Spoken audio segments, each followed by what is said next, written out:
okuleta olese bano bonna bagenda maliza nga reality sigala reality n'ekikyamu kisigala kikyamu. Kwatikisa Frank Gashumba nze nganze omutafusi bwe nalabye ekimuluma kiri kimu Frank Gashumba ekisookera ddala oba nga bolaba line ali out of service atya. Frank Gashumba abera line ya simu eri out of service abera line ya simu abera out of service atya. Frank Gashumba sawa zino ye yatyobola bamama banakazade beggwanga nti bo tebalina mugaso kuye n'abatyobola ne tusirika atya soko olambo wenzija wenyini wenzija ye answer je nkuletera yabatyobola atya yabalaga nti bo ekitole kye sabuni oba omuti gwa sabuni gumusingira omukyalo omulamba nakazadde weggwanga okubye nnyo ambasi kubye nnyo manjogera reality ekibaita reality truth about the reality nti Frank Gashumba sawa zino sabuni yavuddeyo n'alinnya deto gwabadde akozesa okufuna essanyu lye kubanga buli omanyina wajja essanyu ate kitali kibi ate ekikirizibwa ku buli muntu kati yalabye nga sabuni yalinnye n'agamba Kyagula nnyo nalabika yalinyisiza sabuni ono navaayo neyeyambula nakola buli kimu nayogera ebyambyo ne byonna ebimusabula ebimulabisa ebimukuba ebimukola buli kimu nafuka ekyenena ne wagenza okulaba nga the end of the day nga yabadde ali funded by state yadde ali funded by dictator nga omulabika talitambula n'abe SFC anti government egambe mwa bukuumi olw'ensonga nti no muyinza omutuusaako obulabe ate fere tuli ebyo kyatulowoleza fesife ebyo era abantu bali balowooza Sky Soldier bwe namusanga wali ngenda muvumirawo ankubirewo nedda tuli trained tuyina amaanyi tusobola okuba ebikonde tusobola okukola biki naye tetusobola kubanga ffe tutambula na ssemateeka nga bwegamba tutambula n'amateeka nga bwegagamba tutambula nga history bweyogera. Ensonga ezimu Frank Gashumba zaawa era ezimuluma n'ensonga ziringa 3 esooka nti Bobi Wine project ya Museveni ekyokubiri Bobi tava mu State House n'ekyokusatu ti nuupu yonna eri funded by State House. Ensonga ezo gwaludde mu nuupu okkiriziganya nazo?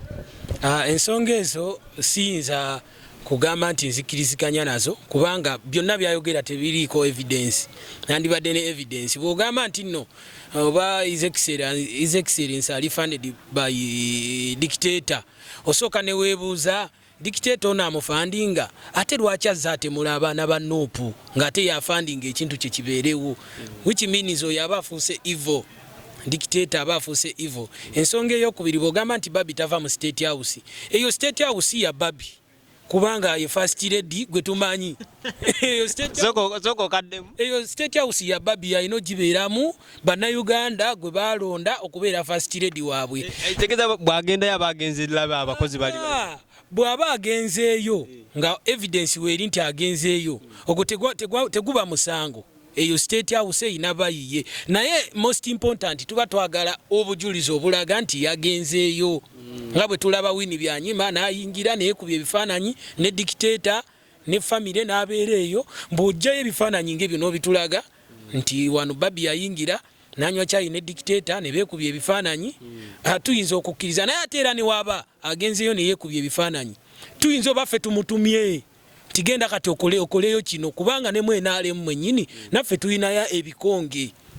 Mulina ebikonge mwenaalemu? Yes, tulina obeera n'ebikonge bwe bati webalwanyisa dictator tobeera ku side olowooza nti no naye erina mwene ebikonge ate eno ye wabeerayo n'ebikonge eno wabeerayo n'ebikonge nakyo tekyandibadde kibi oba okitegeera nti wabeera n'ebikonge eno ewaffe nga yabisindika bwe kitabeerera kibi biina we bitugattirako.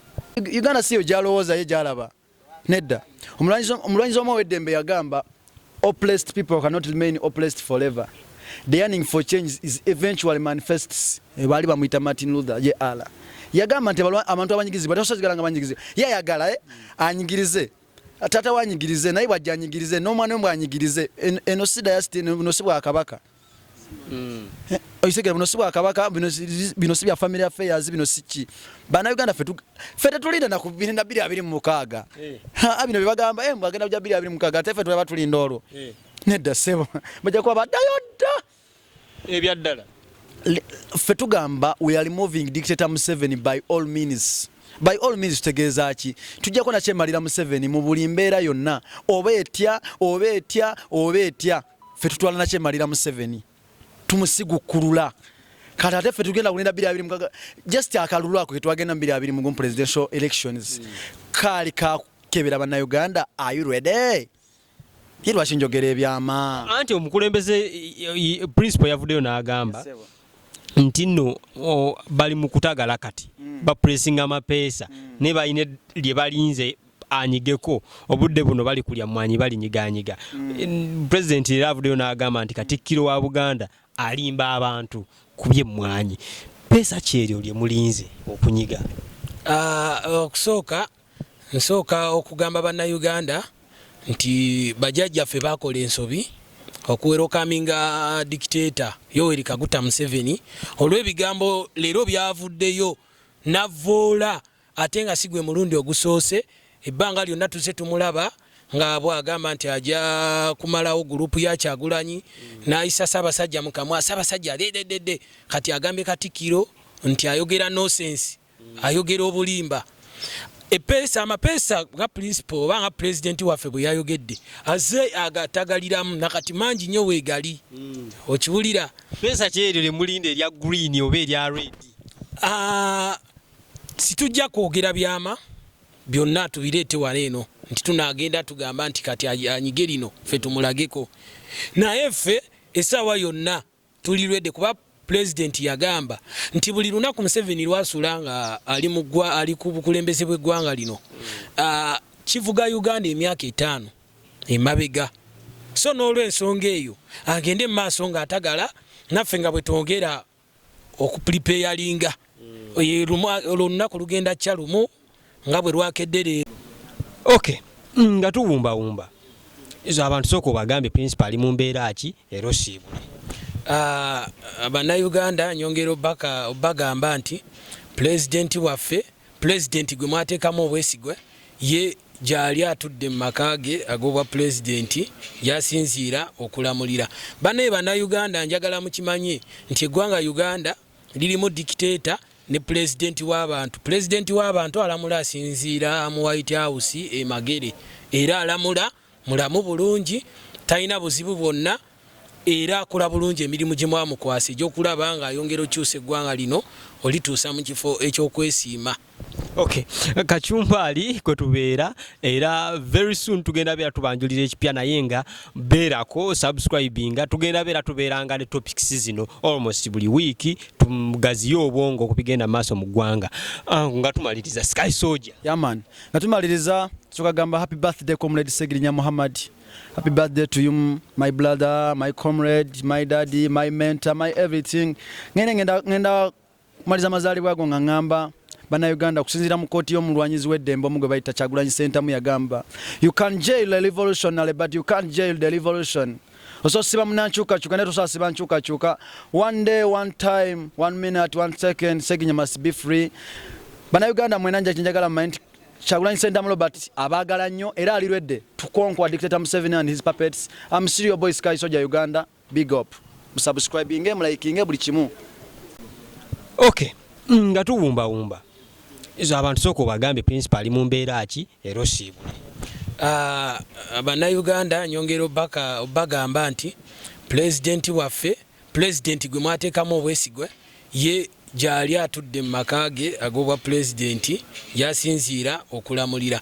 Banaye bannayuganda njagala mukimanye nti eggwanga Uganda lirimu dictator ne president w'abantu. President w'abantu alamula asinziira mu White House Magere era alamula mulamu bulungi talina buzibu bwonna era akola bulungi emirimu gye mwamukwasa egy'okulaba nga ayongera okyusa eggwanga lino olituusa mu kifo eky'okwesiima. Okay, Kachumbali kwe tubeera era very soon tugenda beera tubanjulira ekipya naye nga beerako subscribinga tugenda beera tubeeranga ne topics zino almost buli wiiki tumugaziyo obwongo okubigenda maaso mu ggwanga. Nga tumaliriza Sky Soldier. Yeah man, nga tumaliriza tukagamba happy birthday comrade Segirinya Muhammad. Happy birthday to you, my brother, my comrade, my daddy, my mentor, my everything. Ngenda kumaliza mazaalibwa go nga ngamba bannayuganda okusinziira mu kooti y'omulwanyizi w'eddembe omu gwe bayita Kyagulanyi Ssentamu yagamba you can jail a revolutionary but you can't jail the revolution. Ososiba munankyukakyuka ne tosasiba nkyukakyuka. One day, one time, 1 minute, 1 second, Segirinya must be free. Bannayuganda mwenanja kinjagala mmanyi nti Kyagulanyi Ssentamu Robert abaagala nnyo era alirwedde tukonkwa dictator Museveni